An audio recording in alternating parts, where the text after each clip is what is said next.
Ellie's seen, I think. And so as we get ready to roll, Ellie, would you like to say anything now, or should we have the questions afterwards? I'll say a little bit, if that's okay. Thank you, Andrew, and thanks very much for coming along and giving me such a nice introduction. And I'd like to welcome everyone as well, and welcome to many listeners in other countries tonight as well, because although we're a modest audience here, we're actually streaming out globally. And I would love to, after the film screening tonight, which only goes on for about 20 minutes, we're going to have an opportunity to ask questions about the film, and I'd also welcome those on Messenger. So if you're not here tonight but you're watching online, you're most welcome to messenger me, and we might pick up on some of those questions as well if we have time. And I've also wanted to just draw your attention tonight, before we get started, to the object here, which I made for this performance. And the film is actually based around this object that I created. It was initially a painting, a very small painting, and then it sort of grew and grew into an object that became a sculptural object, and then became a costume that I knew I would have to perform in. And I'll talk a little bit more about that after the screening, but this is my first performance piece as an artist, although you probably can't tell it's me because I'm heavily disguised. And I just want, before we start, I would like to thank very much the amazing technical talents and also artistic instinct of Michelle Wright, who is now moved up in Scotland. Hello, Michelle, if you're watching, thanks for tuning in. And she really worked with so much patience with me on this, because I was quite a hard taskmaster on every sound and every image, and I really wanted to stretch the medium of video into almost paint. So what you see tonight is every little aspect of it has been kind of microscopically directed to the nth degree, and every sound that you hear is being delivered with consciousness, be it kind of seems to be like overexposed or underexposed, or an incident that you see in the background. You know, spot the dog, spot the crow, spot the neighbour, see if you can see them coming by. And I'm more than happy, as I say, to answer any questions to the best of my ability once the film is finished. So I just ask you to sit back and enjoy, and we'll go to the stream now, I think. Thanks very much.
really good to see the work. You now know what you're talking about, because no one has seen this before, so it's That's right. new and really exciting. A lot fits in. I understand what you're saying, but when you said just earlier that it's going to be slightly painterly, or you wanted a painterly quality to it, I can kind of see what you mean with the kind of textures of light and everything that you had going on there, and that inverted kind of image. It's the movement of it is kind of very painterly. Well, that's nice to hear you say that as well, being a painter. Do we have the sound up on Andrew's mic? I'm just testing that because my sound's a little different from where I am. Is that okay? Yes. Okay. Yeah, I think that we did a lot, as you can see, to invert and twist and colorize and do all sorts of things with the images that were there. And part of the thinking behind that, it's a sort of complex process, but it's part of the idea that very much being in tune with the earth and awareness of being on a planet that we don't know when we're upside down in the world, but as the world is rotating, there are times when we're actually upside down. There's times when we don't feel that we're in motion, but we're always in motion. And so it's very much bringing my awareness of what may not be visible to us, and what increasingly becomes a realm of exploration in terms of quantum physics, which I can't claim to know much about that, but my own instincts and intuitions, and even I go so far as to say psychic awarenesses, that I intuit a great deal that is unseen, and I'm very much aware of being, having kind of spiritual connections, if you like, that are hidden from us. And it seemed to me like a nice metaphor to work with gardening, which is particularly in Britain, I mean all over the world, but particularly in Britain is so much a kind of, even if we don't play music or we don't make paintings, we garden, we garden. There's a kind of creative elemental need to do that. And I wanted very much to make this in November. We started to film it in November, and I felt it was a sense of, there is a theme of death within this, but in the idea of a garden dying back, and so much activity happening that is actually invisible to us, and by this miracle these bulbs come up, and the grass comes up, but everything kind of comes back to life. So that's part of the kind of reason for exploring that in terms of its multidimensionality. There's a lot in that. No, that's right. And many stories and many layers, and I think you've expressed that very clearly. I mean, that comes across in the shaman idea. That's a very loaded thing, both within regard to contemporary art practice, current contemporary art practice, but also with regard to that spirituality, that connection with place, garden, and as you said in November, in that particular kind of time that the film was kind of based in. It was based on that, and then as it progressed, we did an initial shoot in November, and then we also did another one in kind of later on in the year, well, in the past of the new year, and so it got beginning to get the sounds of springtime coming in as well. Right. So it kind of overlapped a little bit, and I wanted very much to show it at this sort of time of year as well. I didn't want to show it in the summertime. But just to touch a little bit on the costume itself, it started off as a painting of these kind of primroses, which we literally have in the lane, because all this was filmed in our garden. And as I was painting them, I became aware of my remembrance of sitting in church when I was a little girl, and an altar cloth being over the big altar, and I was quite close to it because I was in the choir. I was a little bit bored with the activities that were going on, but my father was a priest. And I used to look at this altar cloth which had these beautiful embroidered flowers on it. So I initially just started this as a painting simply because I wanted to paint flowers. I just felt like that, which I do that quite often. And then this other memory started to come back, and then I started to think about, it was on black, and I started to reference other things in my life that had been black costumes, and there happened to be quite a lot of them, starting off with me being cast as Witchy Wimple, aged 5, in the school play, and I had to go around in a black cloak, waving and casting spells on all my schoolmates who were dressed as tomatoes or carrots or other things like that. And my father was a priest, and he was wearing black. He was wearing black as well, so that was denoting his religious position. And he wore a black cloak as well. Later on in my life, I found myself living in the Middle East, in Saudi Arabia, where I was required to wear a black costume, and that was coming out of a culture that is predominantly Islamic, of course, and I was required to cover myself in that situation. So that was another dimension to a kind of similar area, the sort of touching on the metaphysical, touching on the spiritual and the religious. And then my young son, more recently, playing with his Batman and various superheroes in their cloaks and their kind of supernatural abilities and activities. So these were kind of all coalescing, I think, within this idea of a shaman, which I'm not a shaman, but there are kind of elements of questions around to what extent we all have the potential for healing abilities and entering into altered states, even whilst asleep or whilst awake, in dream time, and there's other elements. And the garden seemed to be quite a nice metaphor for exploring that. And you can see on, if you care to look at this up closer, or just draw attention to these are actually casts in black latex of garden tools.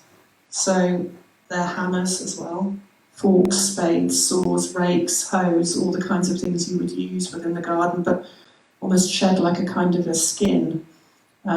So the idea of kind of softening those hard, useful objects into something else was something I wanted to look at. I'm not asking if anybody has any questions, but of course if you do.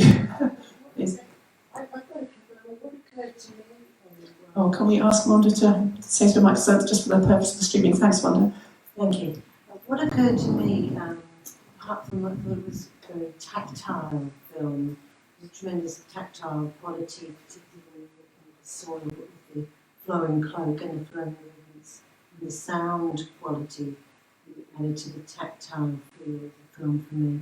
But I was wondering if what was partly going through your mind was the idea of a planet that's under threat, or the ideas of the Anthropocene, and that side of it, particularly in that autumnal look of, I think, also made me meditate on soil health and the threat to existence. I don't think I was thinking of that as specifically as the kind of awareness of being on an organism, which we are, being on a planet, and certainly the sense in which I felt precious about the gardening activities, which I kind of go through them one by one, the digging, the pruning, the weeding, the harvesting. There's a sense of care I had about that and felt about that I think probably came in, but not in the sense of overtly political in that sense, I suppose. It's more like the personal.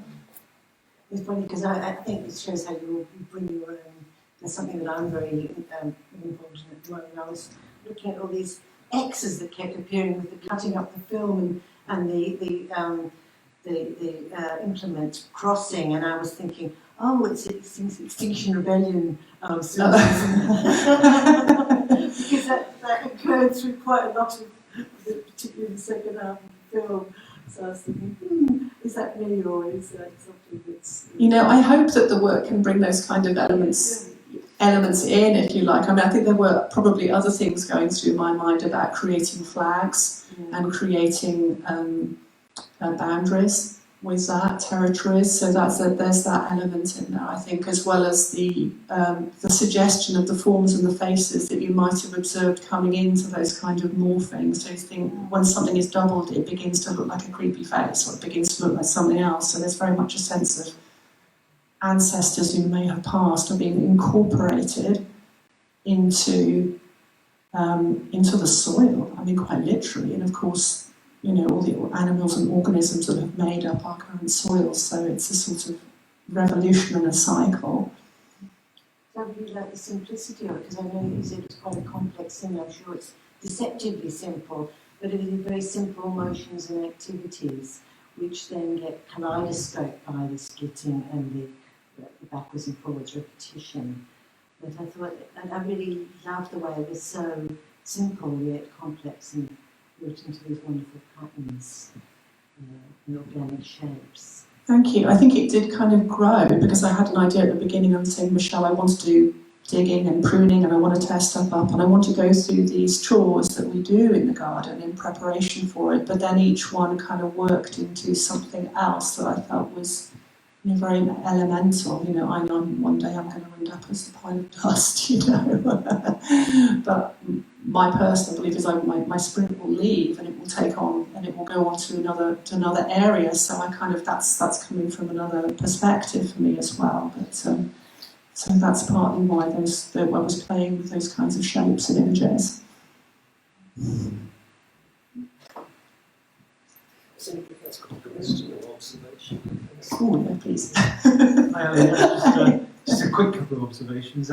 Yeah, I really liked it. I think I had a very kind of, from an avid sort of Hammer Horror Amicus film watcher, I think I had a very, very sort of British feel to it. Maybe it was the weather. But it was really kind of quite tense, you know. And also Tense? Oh, yeah. Yeah. It sort of reminded me of like an adaptation of a Montague Rhodes James story or something, you know. Maybe that's the British thing again, but sort of films I grew up on, anyway. You know, I'll have to check those out. That's it, yeah. M.R. James, definitely.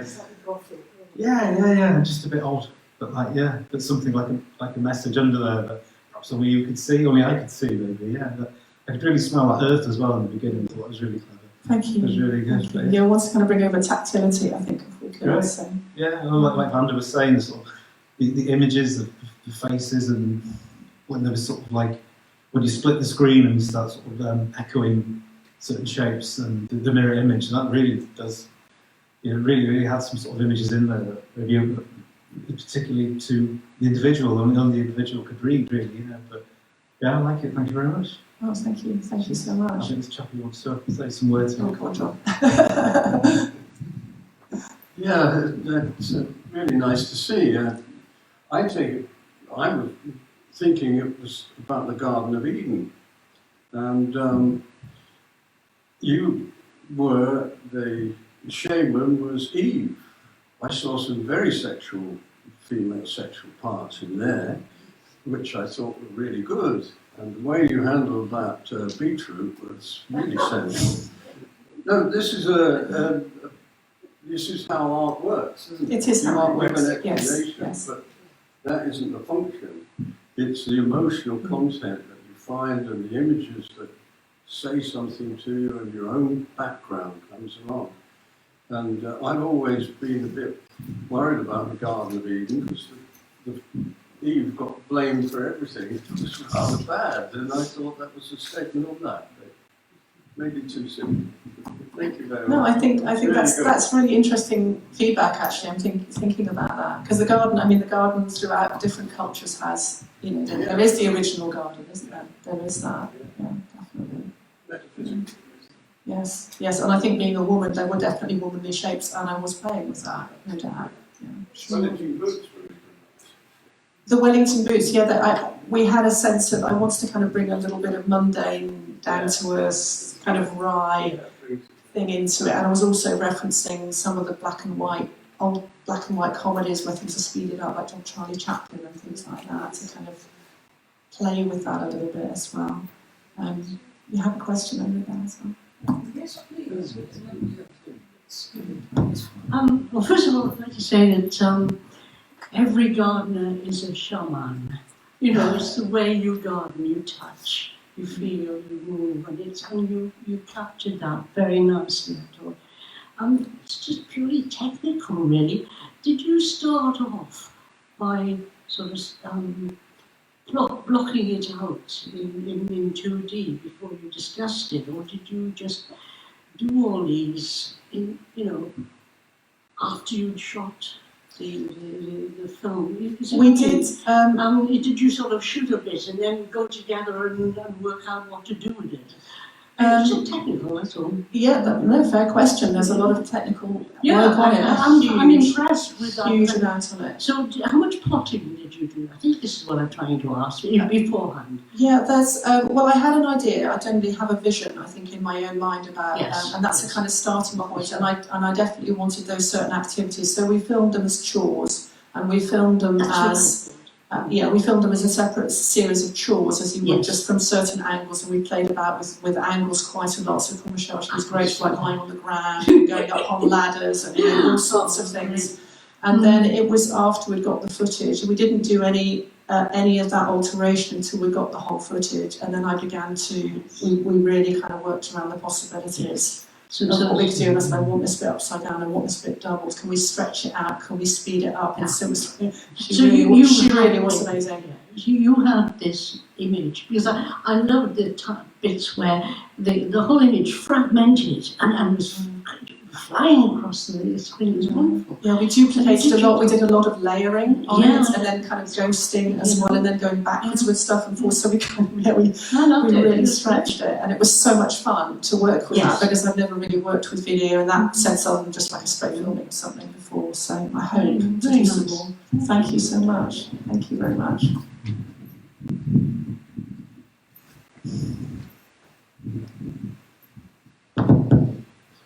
Great. I thought it was wonderfully creative. Well done, really good. I liked the mixture of mundane and magic. Because everyone gardens, as you said. Nobody really thinks about the magic that there is in the gardening.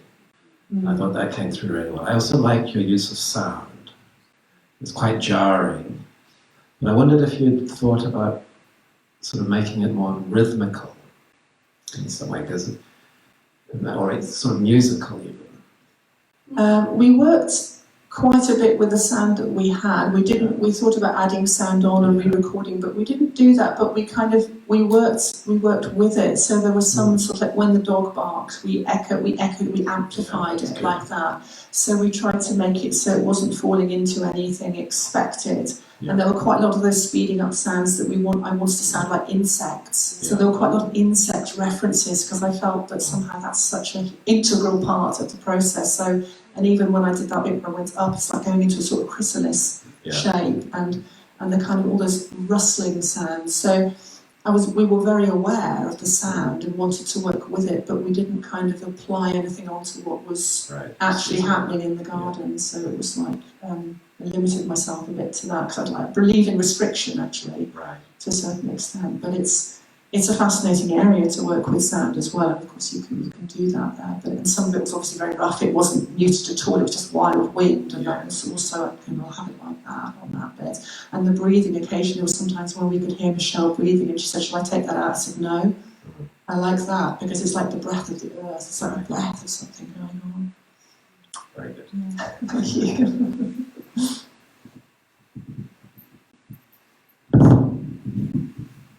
I really enjoyed that, and it held my attention all the way through. And I just thought it was a wonderful bridge between the taken for granted way we look at everything in the world, really, and that just breached that for the 20 minutes, and then you begin to see what's there, I think, all the time, but we seldom see it, and that's the link with the shaman. Is the power, the sheer power in nature that I thought you brought to life really very, very well, that we seldom really recognise and see or feel. But I felt the film really brought that to life, really.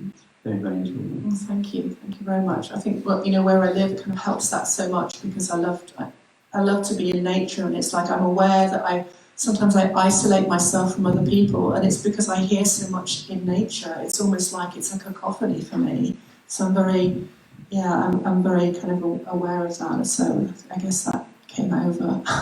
And as you say, it's the miracle of every day, isn't it? It's a miracle. We don't need to expect extraordinary things to happen. We wake up on an extraordinary planet every day. So thank you for that. And it's also taken your work on tremendously, this actually performing aspect, because the cloak that's over here has got your signature soft casts on it, which go right back to your family exhibition. But this is something very different. This actually wearing the thing, that performance aspect. I think you've answered my question, which was, why did you go into the performance aspect? But you've mentioned that with regard to recall of ritual when you were younger. And it seems a natural progression to move into the performative aspects and start to wear these, but also through the medium of film and the fragmentation, the breaking up, you've introduced all those kind of illusions to do with memory that recur in your work, but I seem to have moved on with this film. I feel it's a step forward, so thank you for saying that. And I did feel it's kind of odd because I knew as I was making this cloak, I thought, shall I ask Wanda to do it? Shall I ask someone else? And I knew I had to do it. And I was very shy to do it because I'm not a natural performer. So I managed to do it by covering myself completely. But then it had to be that way anyway because that was suited to the anonymity was kind of important. But it was also a fascinating journey artistically. I mean, you've seen my work as kind of painting or sculptural textile, but to be involved in the movement of that and to wear that and start to become the sculptural piece and kind of part of what is being seen took my own experience of being an artist to a new level. So I was very keen to do that. Yeah, I felt cool to do it, actually. This work, I think it's just right. And it's not to say that it's not, it's one thing or the other, or, to choreograph others and to introduce others and collaborate is one way, but it's also, but for this piece of work, it did seem, spot on with regard to that recall of ritual that you remember and etc. So I think it's really good. There's an element, I mean, quite a lot, most of the tools on there belong to my parents and even some of my grandparents, so that's kind of like, there's a sense of history coming into it as well, even in, the making of the piece, the making of the costume, if you like. A costume doesn't seem quite the right word for it, but it is. I think that's why it's like a cloak, a shaman cloak. There's the magic I wanted to bring into that. Thank you. I think that's probably... Good. I think unless anybody else has any other observations or comments they'd like to raise, maybe from the discussion. Do find the Just a brief one between me and Ellie, really. I would just say when you were saying about the performance and how you started from making the things first and not performing it. When I started performing, it was in order to make my sculptures move. So I think sometimes, I think that can be how you get drawn into it, because you want the thing or what you're doing to do something that you can't do without you making it do it. So that's why it's like a natural organic process. Well, that's how it felt. It really did feel like that. I thought there's no other way this can go. It has to just move in this direction, and I have to just face it and do it, even with all the neighbours taking me in trouble. Yes, absolutely. And looking forward to seeing what I do next in that way, I hope. We really do look forward. That's great. And I could also just say thank you very much to the tape centre here, because I think the acoustics and the projection were really, really good. It was absolutely, we probably can't pick it up online, but it's been great to hear it and see it here. It's very impressive. It's a wonderful centre, and I want to say thank you. Thank you so much, Sam, and for everyone here for supporting this, and it's been wonderful. And thank you so much for coming. And this will be saved, I hope, as a stream on Facebook. So I'll have a look at it again, and it should be a shareable item. Thank you. It's great. Thank you very much. Thank you.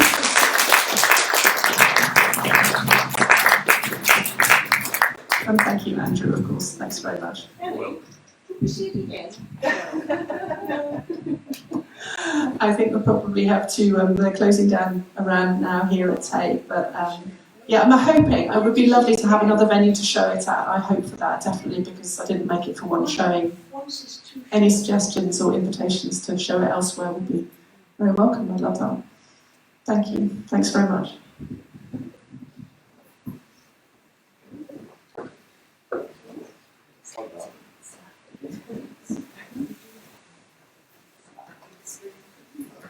Thank you so much.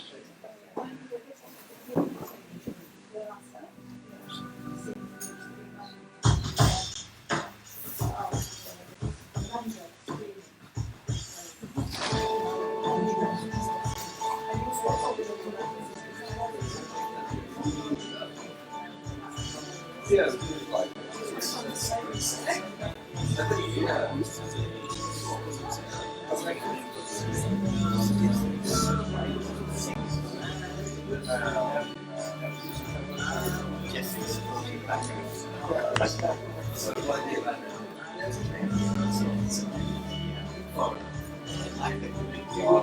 Yeah.